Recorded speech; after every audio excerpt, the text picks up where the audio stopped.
నమస్కారం గురుగారు. నమస్కారం తల్లి. గురుగారు, ఈ సాధువులు, అఘోరాలంటే ఎవరు? వీళ్ళంతా ఒకరేనా? వస్తాం. చూడమ్మా, మనం సాధువుల గురించి మాట్లాడాలంటే మొదట నేను నీ ముందున్నాను కాబట్టి నా యొక్క సాధన ఏమిటో చెప్పవలను.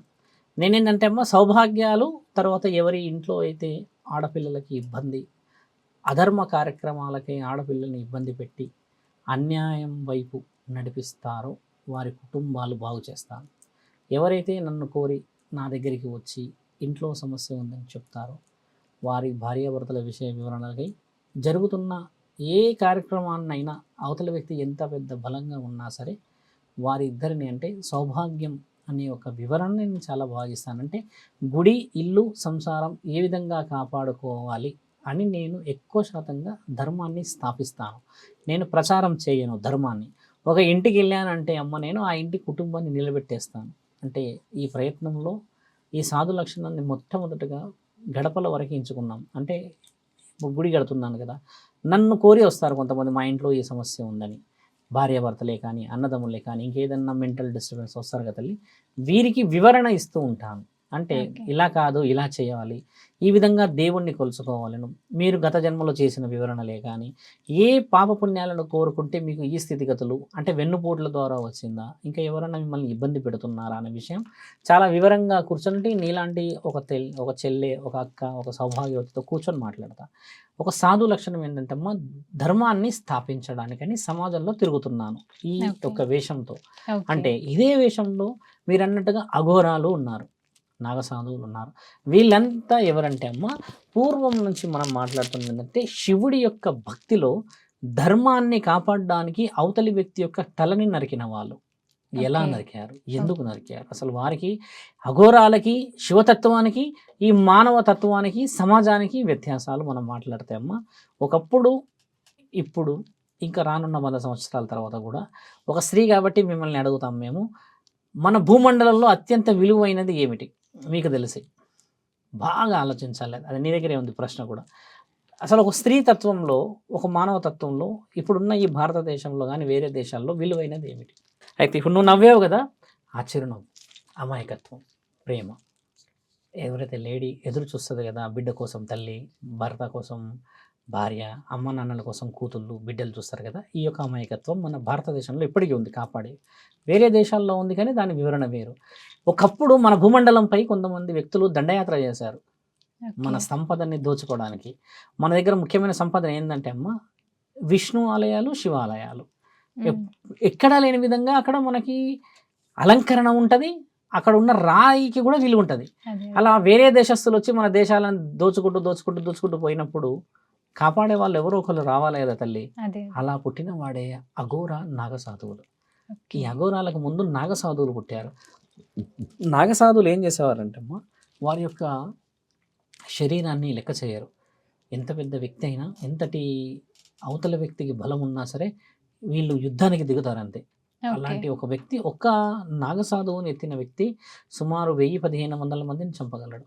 అంతటి బలము, అంతటి కఠోరమైన దీక్షలు తీసుకుంటారు వాళ్ళు. ఊపిరి బిగించి 8 గంటలు ఉండగలరు. మనం ఉండగలమా? మనం ఉండలేము. అలా వాళ్ళు విద్యను సాధించిన వాళ్ళు. మాంసాహారాలు అనేది వాళ్ళు తిన్నా కూడా అమ్మ, ధర్మరక్షణకై తినేవాళ్ళు. ఈ విధంగా వస్తూ నాగసాధువులు సంపాదించిన విలువైన ఈ ఆడవాళ్ళు మన ధర్మం, మన ఇల్లు, మన సంస్కృతిని కాపాడుతున్న ఈ ధరణి మండలంని కాపాడిన వాళ్ళు అఘోరాలు, నాగసాధువులు. ఇప్పుడు మీకు తేడా అర్థమైంది అనుకుంటాను. సాధువులు ఇల్లు సంసారాన్ని కాపాడడానికి ఉంటే, అఘోరాలు సమాజాన్ని, దేశాన్ని కాపాడడానికి ఉన్నారు. ఇవన్నీ ఇంటర్లింక్గా పరమాత్ముడు ఇచ్చిన ఒక ఆజ్ఞ. వీళ్ళందరూ పూజించేది ఎవరినంటే అమ్మ, ఒకే ఒక వ్యక్తి, నా తండ్రి పరమాత్ముడు, పశువుపతి, అఘోరాధిపతి, ముక్కంటి. ఇలాంటి కొన్ని బిరుదులని ఆయన ఊరికే తీసుకోలేడు, ఆయన సంపాదించాడు. అందుకని ఈ అఘోరాలు, నాగసాధువులు, సాధువులు, ఇంకో స్వాములు, పురోహితులందరూ దైవానికి దగ్గరగా ఉండి ధర్మాన్ని, ఇల్లు, సంసారాన్ని కాపాడతారు. కాబట్టి ఏంటంటే మేము ఇలా ఉండడానికి కారణం కూడా మీకు ఇంతకు ముందుకు చెప్పాం. సాధువులు, అఘోరాలు వీళ్ళంతా ఒకటే, తత్వం వేరే అయినా మానవత్వాన్ని కాపాడడానికి ఉన్నాము. గురువుగారు, సాధువులు, అఘోరాలు హిమాలయాలకు వెళ్ళి వస్తారు అంటారు కదా, వెళ్ళి వస్తే ఏం పొందుతారు? సాధువు లక్షణం ఏంటంటే అమ్మ, ఒక అఘోరా కానీ, ఇంకా నాగసాధువు కానీ, ఒక పురోహితుడు కానీ నీవైనా సరే ఏం కోరుకుంటావు ఎక్కువ శాతంగా? మనశ్శాంతి. ఉమ్, ఈ మనశ్శాంతి అనేది ఆస్తితో రాదు తల్లి, అవును, డబ్బులతో కూడా రాదు, అవును, పక్కన ఉన్న వ్యక్తులతో కూడా రాదు. మనశ్శాంతి అంతరాత్మతో వస్తుంది. ఈ అంతరాత్మని గెలవడానికని, పరమాత్ముని గెలవడానికని హిమాలయ అనే ఒక పర్వత శిఖరాన్ని ఆ మంచు కొండల్లోకి వెళ్ళి మనస్సుని పరమాత్ముడితో ఏకం చేయడానికి వెళ్తారు. వెళ్ళినప్పుడు ఏమి వస్తాయంటే అమ్మ, బ్రహ్మముహూర్తం ఎప్పుడైనా లేసామా నీవు? 3:30 కానీ 4 గంటలకు కానీ ఉదయం లేచినప్పుడు, ఉమ్, ఉదాహరణకి నీ స్నేహితుడు 1 కిలోమీటర్ డిస్టెన్స్లో ఉన్నాడు అనుకోండి, అప్పుడు నువ్వు పిలిచినా వినబడుతుంది. అంటే మిగతా శబ్దాలు ఏమీ ఉండవు కాబట్టి. అవును, అలాంటిది ఈ కంప్లీట్ ఏదైతే సొసైటీ మీరన్న ఈ సమాజం, ఈ ధర్మం, ఈ మనుషులు, ఈ శబ్దాలు, ఈ కలుషం, అన్నీ వదిలిపెట్టి డైరెక్ట్ హిమాలయకి వెళ్ళిన వాడు ఒకసారి మనసుని కలిపి చూస్తే పరమాత్ముడు వింటాడు అని విన్న తర్వాత ఈ తను అక్కడే చాలించేసేయాలి, మళ్ళీ సమాజానికి రాకూడదని వెళ్తారు. ఓకే, హిమాలయాలకి ఒక సాధువు వెళ్ళాడంటే అమ్మ వెనక్కి తిరిగి రాడు. ఓకే, ఎందుకు సమాజంలో పని ఆ సాధువుతో?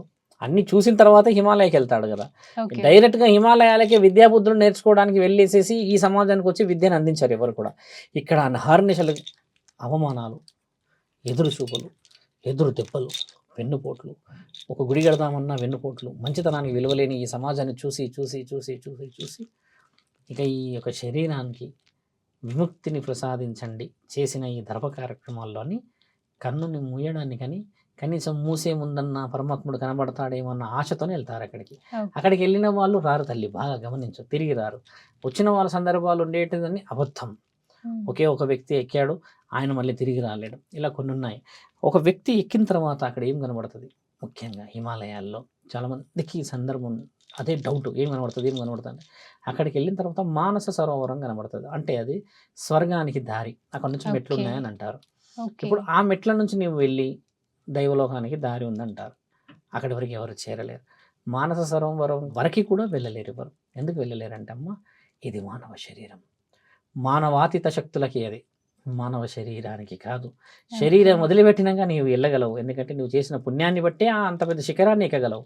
నువ్వు పాపాలన్నీ చేసో లేకపోతే ఇంకేదో చేసో, నేను గురు విద్యలో ఒళ్ళంతా బంగారం వేసేసుకున్నా కదా, నేను హిమాలయాకి వెళ్తున్నానంటే అమ్మ, అలా వెళ్ళి మధ్యలోనే కాలం చేసిన వాళ్ళు లక్షల్లో ఉన్నారు.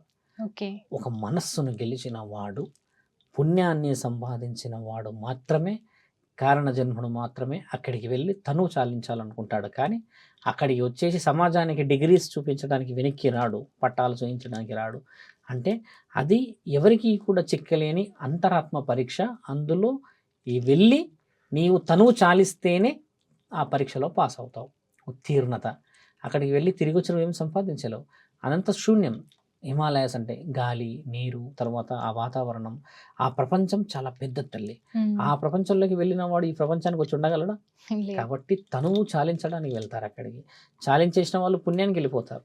అలాగే మనం ఇతిహాసాల్లో పాండవులు కూడా వెళ్ళిన దారి స్వర్గానికి దారి అని అంటారు. అలా అందరూ వెళ్ళిన దారిలు అవి. ఆ దారిలో వెళ్ళిన వాళ్ళు తిరిగి రాలేరుగా మరి. అవును, పాండవులు వచ్చారా వెనక్కి? ఎవరు రాలేరు. ఇంకా వేరే వీరులు వచ్చారా? రాలేరు. కాబట్టి ఏంటంటే అది జస్ట్ ఎంట్రీ. మనం ఏదైతే భక్తి గురించి ఆలోచిస్తాం తల్లి, దానికి మూలాధారణం నీ యొక్క శక్తిని నిర్ధారించడానికి. వారు ఎలాంటి ఆహారం తీసుకుంటారు? వివరణలు, చాలా మంచి వివరణలు.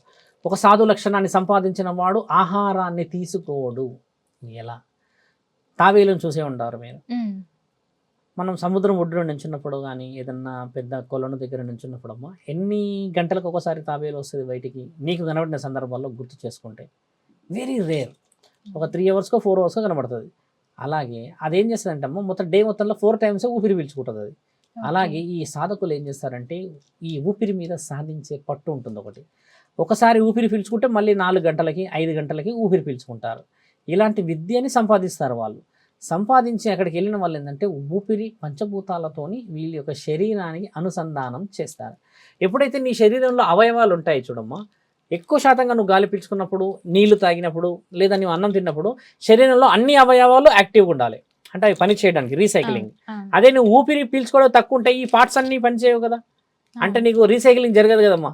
అలా జరగకపోవడమే ఈ సాధువుల లక్షణం. వాళ్ళు ఎందుకు అన్ని సంవత్సరాలు బతుకుంటారు, వాళ్ళు ఎందుకు అన్ని సంవత్సరాలు ఆ యొక్క శరీరాన్ని మంచులోనే ఉంచుతారంటే అమ్మ, ఈ లోపల ఉన్న ఇన్సైడ్ ఆర్గాన్స్ని పని చేయించనివ్వరు. ఒక ఊపిరి పెట్టేసి ఉచ్ఛ్వాస నిశ్వాసాలు తీసుకోవడం అనేది కూడా పరమాత్ముడి ఆజ్ఞత్వాన్ని తీసుకునే ఒక విద్య మన శాసన గ్రంథాల్లో దాగి ఉంది. అది కొందరు వ్యక్తులను చూస్తూ ఉంటాం అప్పుడప్పుడు, నీళ్ళల్లో 3 గంటలు ఉన్నాడంట, 2 గంటలు ఉన్నాడంట అని రికార్డ్స్ కూడా ఉన్నాయి. ఇవన్నీ ఏంటంటేమో రుజువు చేయబడ్డ రుజువులు ఇవన్నీ. అలా ఉన్న శాసన గ్రంథాల్లో వాళ్ళు తినే భోజనం కూడా ఏంటంటేమో మితమైన భోజనం, చాలా చాలా చాలా చాలా తక్కువ తిని ఎక్కువ శాతం ఊపిరితో ఉంటారు వాళ్ళు. వాళ్ళు అన్ని సంవత్సరాలు బతకడానికి సీక్రెట్ అదొకటే. అది సాధ్యమేనా? అంటే సాధ్యమే కదా. ఊపిరితో మరి ఎంతమంది లేరు? అదే మహాకుంభమేళ ఉందిగా, ఈసారి వెళ్ళి చూద్దాం మనం. ఒక ఆయన పెద్ద ఆయన పట్టుకుంటే నీ వయసు ఎంత అని చెప్తే నీ నుంచి 7 తరాలు లెక్క పెట్టి చెప్తాడు నేను అప్పుడు పుట్టానని. కాబట్టి ఏంటంటమ్మా అఘోరాలు ఉన్నారు కదా, 150 అదే. పైన సంవత్సరాలు, 200 300 బతికిన సంవత్సరాల వాళ్ళు ఇంకా ప్రూవ్ చేసేవాడు ఉన్నారు అక్కడ. ఇక్కడే ఉన్నారు, మన ఈ కాశీలోనే ఉన్నారు, ఈ ఉత్తరాఖండ్లోనే ఉన్నారు, కేదార్నాథ్లోనే ఉన్నారు, ఈ బద్రీనాథ్లోనే ఉన్నారు, వాళ్ళు వేరే ప్లానెట్లో లేరు. కాబట్టి ఏంటంటే అది ప్రూవ్ చేయబడ్డదని చెప్తున్నాను తల్లి. సాధ్యమేనా అనడానికంటే అక్కడ సాధ్యం చేసి చూపించిన వాళ్ళు ఇంకా ఉన్నారు అంటున్నాను. చాలా చక్కగా చెప్పారు గురుగారు. ధన్యవాదాలు. ధన్యవాదాలు.